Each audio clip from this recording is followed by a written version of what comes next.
Hello, कैसे हैं आप लोग। मैं श्वेता आज आपको एक डरावनी कहानी सुना रही हूँ जिसका शीर्षक है लंगोटी वाला भूत।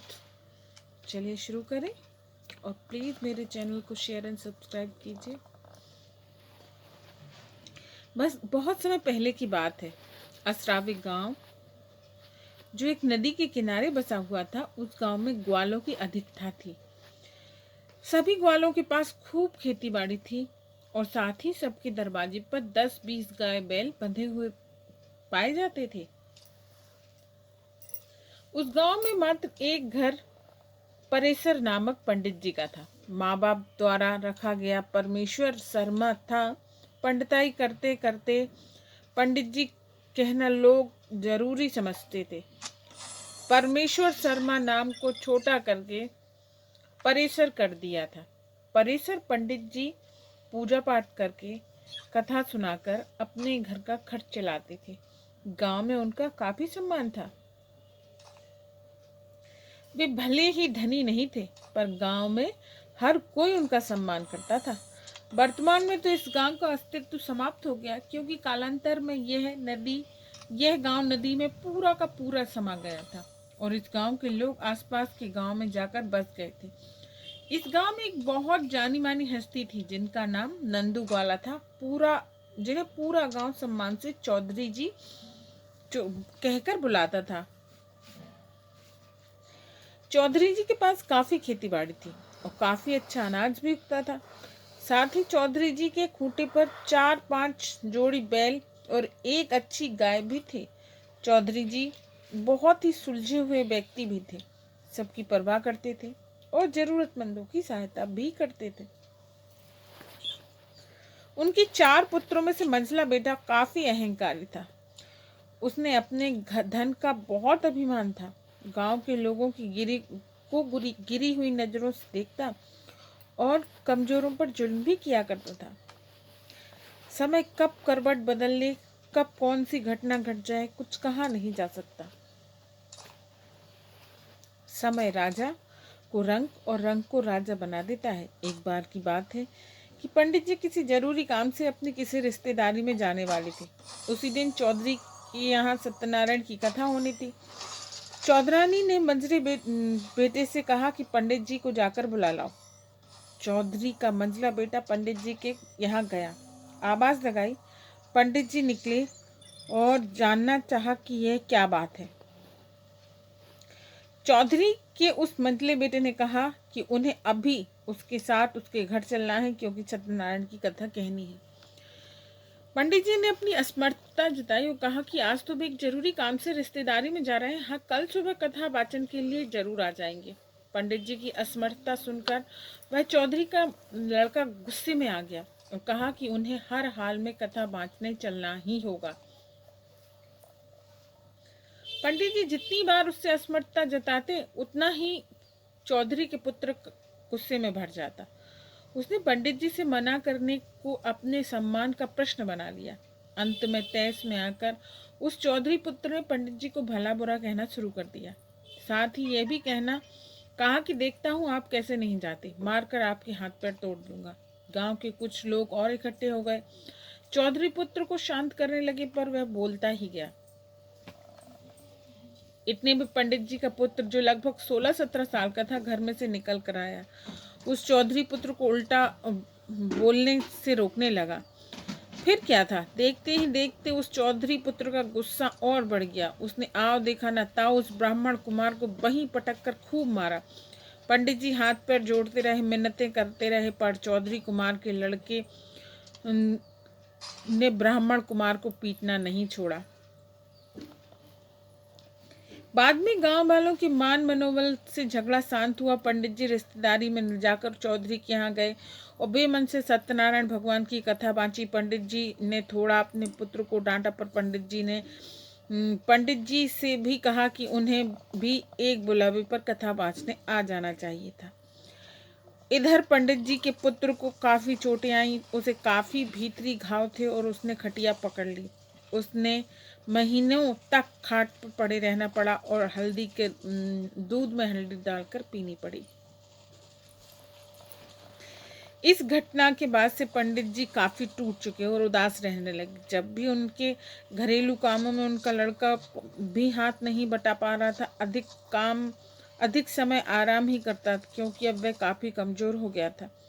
खैर धीरे धीरे 4-5 महीने बीत गए। पंडित जी के मन के घाव थोड़ा कम हो गए और वे कथा पोथी बाँचने के लिए फिर से गांव में जाने लगे, और साथ ही साथ उनके पास जो थोड़ी सी खेती बाड़ी थी उसे भी मेहनत से करने लगे। एक बार की बात है, आषाढ़ का महीना था और पंडित जी सुबह से दूसरे गांव के एक बगीचे के पास पहुंचकर रोपनी लिए बियाबान में उखाड़ रहे थे। बिया उखाड़ते समय उन्हें सूती तमाकू खाने की इच्छा हुई। उन्होंने अपनी तमाकू की डिबिया निकाली और तमाकू खाने लगे। तमाकू बनाने के बाद खाने से पहले उन्होंने थोड़ी सी तमाकू वहीं बगीचे वाले लंगोटिया बाबा को चढ़ा दी। दरअसल पास के उस बगीचे में आम, महुआ और पीपल के कई सारे पेड़ थे। इन्हीं पेड़ों में से एक पेड़ श्रीफल का पेड़ भी था, जो लंगोटिया बाबा का स्थान माना जाता था, और गांव के लोग समय समय पर इस श्रीफल के पेड़ पर रहने वाले लंगोटिया बाबा की सेवा में जेवनार, जनेऊ आदि चढ़ाया करते थे। और साथ ही गांव जवार के कुछ लोग कुछ मनौती पूरा होने पर या मनौती पूरा होने के लिए इस श्रीफल के पेड़ पर लाल लंगोटी बांध दिया करते थे। ये लंगोटियां बाबा बहुत ही जगता माने जाते थे। ये लंगोटियां बाबा बहुत ही जागृत स्वरूप में माने जाते थे। तम्बाकू चढ़ाने के बाद पंडित जी ने फिर से कचरा उखाड़ना शुरू कर दिया। कमजोर शरीर के चलते वे कचरा उखाड़ते उखाड़ते हांफने लगे और बार बार आराम करने के लिए पेड़ के नीचे आकर मेड़ पर बैठ जाते। एक बार पेड़ पर बैठकर पंडित जी सोचने लगे कि काश उनके लड़के की तबीयत पानी ठीक होती तो उन्हें यह कचरा नहीं उखाड़ना पड़ता, क्योंकि उनका लड़का यह सब काम खुद ही कर दिया करता था। पर जब से उसे चौधरी के मंझले बेटे ने मारा है, बेचारा बहुत ही कमजोर हो गया है। अभी पंडित जी मेड़ पर बैठे उदास मन से यही सब सोच रहे थे कि सामने वाले लाल लंगोट पहने हुई और कांधे पर मोटा जनेऊ लटकाए एक 9 फुटी दिव्य आत्मा प्रकट हो गई। उस आत्मा के शरीर से निकलती अद्वितीय आभा बहुत ही आकर्षक और दिव्य थी। पर उस आत्मा को देखते ही पंडित जी थोड़ा डर गए। पंडित जी को समझ में नहीं आया कि क्या करें। बियाड़ के पानी से भीगे पंडित जी का शरीर पसीने से और भी भीग गया। वे मन ही मन हनुमान चालीसा का पाठ करने लगे। अचानक उस दिव्य आत्मा की आवाज गूंजी, पंडित डर मत, मैं लंगोटिया बाबा हूँ। तेरी तमाकू खाने आ गया था। तेरे दुख से मैं भी बहुत दुखी हूँ। तेरा लड़का मेरा बहुत बड़ा भक्त था, प्रतिदिन मेरी स्थान की साफ सफाई करता था। उसके साथ जो भी हुआ अच्छा नहीं हुआ, पर तू अब निश्चिंत हो जा, मैं तेरी पूरी सहायता करूँगा। इतना कहने के साथ ही उस दिव्य आत्मा ने वहीं खड़े खड़े ही कहा कि चलो जी, तुम लोग देखते क्या हो, बियाड़ उखाड़ो और जल्द से जल्द इस पंडित जी के खेत में लेब आदि लगाकर रोपिया कर दो। पंडित जी तो अबाक होकर मेड़ पर ही बैठे रहे। तभी क्या देखते हैं कि कुछ अदृश्य आत्माएं, विकराल आत्माएं जो भूत प्रेत थी वहां प्रकट हो गईं, और देखते ही देखते सारा कचरा पंडित जी के खेत से खेल ही खेल में साफ हो गया। रोपनी भी कर दी। इन सब कामों में 10 मिनट भी नहीं लगे होंगे। पंडित जी हैरान परेशान यह सब देख रहे थे। दरअसल कुछ भूत प्रेत ही बैल बनकर हल खींच रहे थे, कुछ हरबाह बनकर खेत में लेव लगा रहे थे। अजीब नजारा था। यह सब करने के बाद पंडित जी भूत प्रेत गायब हो गए, और साथ ही लंगोटिया बाबा भी। अब तो पंडित जी को खेती बाड़ी का कोई काम करना ही नहीं पड़ता। लंगोटिया बाबा भूतों के द्वारा उसका सारा काम करवाते। कहा तो यह भी जाता था कि भूत प्रेत मनुष्य रूप आकर दिन रात पंडित जी के यहाँ काम भी करते थे। गांव वालों को बहुत ही ताज्जुब होता कि ज्वार पथार के समय बहुत सारे लोग पंडित जी की घर गृहस्थी के कामों में हाथ बटा रहे थे। दरअसल ये भूत प्रेत ज्वार के आसपास के गांव में किसी व्यक्ति का रूप ले आते थे। अब तो पंडित जी का लड़का भी थोड़ा तगड़ा हो गया और पंडित जी के कहने पर फिर से धीरे धीरे लाठी के सहारे लंगोटिया बाबा के स्थान पर जाने लगा। नाग पंचमी का दिन था। पंडित जी का लड़का सुबह सुबह ही दूध लाबा चढ़ाने के लिए अपने खेतों के साथ ही लंगोटिया बाबा के स्थान पर पहुंचा। अचानक उसे चक्कर आ गया और लंगोटिया बाबा के स्थान पर ही गिर गया। कुछ समय बाद उसे होश आया तो क्या दिखता है कि एक दिव्य आत्मा उसके पास बैठी हुई है। फिर क्या था? लंगोटिया बाबा ने उसे निडर बनने को कहा तथा साथ ही उस श्रीफल के पेड़ पर टंगी लंगोटों में से एक लंगोट भी उतार कर दिया और तथा कहा कि बेटा, आज घर जाकर तू उस लंगोट को पहन। उस ब्राह्मण कुमार ने लंगोटिया बाबा का धन्यवाद किया और घर चला गया। घर पर आने के बाद उसने नमस्कार करके लंगोट पहना और फिर उसे पता नहीं क्या सूझा कि गांव के लोगों के साथ गांव के बाहर के मैदान में कबड्डी खेलने के लिए चला गया। उस मैदान में कुश्ती का आयोजन भी किया गया। गांव के बेही चौधरी का एक काट कुर्सी पर विराजमान थे। साथ ही उनके लड़के भी लंगोट पहने हुए अखाड़े की मिट्टी को अपने हाथों से मल रहे थे। कुश्ती शुरू हुई। पहली कुश्ती के लिए चौधरी का मंझला लड़का ही अखाड़े में खड़ा हुआ। उसकी कद काठी इतनी अच्छी थी कि किसी गांव वाले में हिम्मत ही नहीं हो रही थी कि उसे दो दो हाथ करे।